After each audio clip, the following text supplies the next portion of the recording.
Investasi baru sekian miliar ya, income ratusan juta, gaya hidup udah selangit. Kalau gua tahan sedikit aja waktu itu ya, memang pas awal-awal masih jutaan itu gua tahan terus ya, jutaan masih tahan ya, puluhan juta masih tahan-tahan dikit. Ketika ratusan juta sampai miliar uang gua, itu gatal pertama tuh dimulai di situ. Kalau gua bisa tahan waktu itu, gua investasikan, gua compounding, mungkin uang gua 2 kali lipat dari sekarang. Waktu punya duit sedikit sudah beli beberapa jam tangan Rolex yang murah-murah itu untuk pamer ya, ke teman, ke orang lain, untuk dirasa keren, untuk diakui oleh teman-teman sekitar. Setiap pendapatan naiknya drastis, waktu naiknya kecil enggak, ya. Ketika pendapatannya naiknya drastis, nah gaya hidupnya mulai naik drastis juga waktu itu.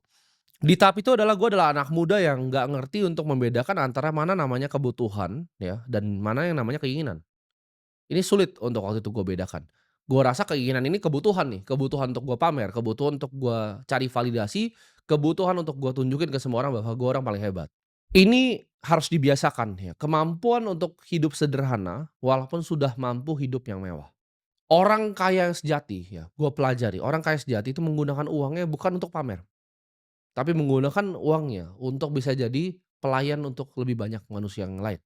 Untuk bisa serve, untuk bisa melayani orang lain. Untuk bisa membuat dunia ini jadi sedikit lebih baik. Bukan hanya untuk dirinya. Karena kalau untuk dirinya itu nggak ada habisnya. Hedonisme itu tidak ada habisnya. Treadmill itu adalah lingkaran kayak nggak pernah bisa berhenti. Ya, lu awalnya mau mobil harga 100 juta, lu mau mobil 1 miliar, nggak cukup 1 miliar, lu beli yang 5 miliar, nggak cukup lu beli 8,5 miliar, lu beli yang 10 miliar, lu beli yang 15 miliar, dan akhirnya lu beli 30 miliar. Itu nggak ada habisnya.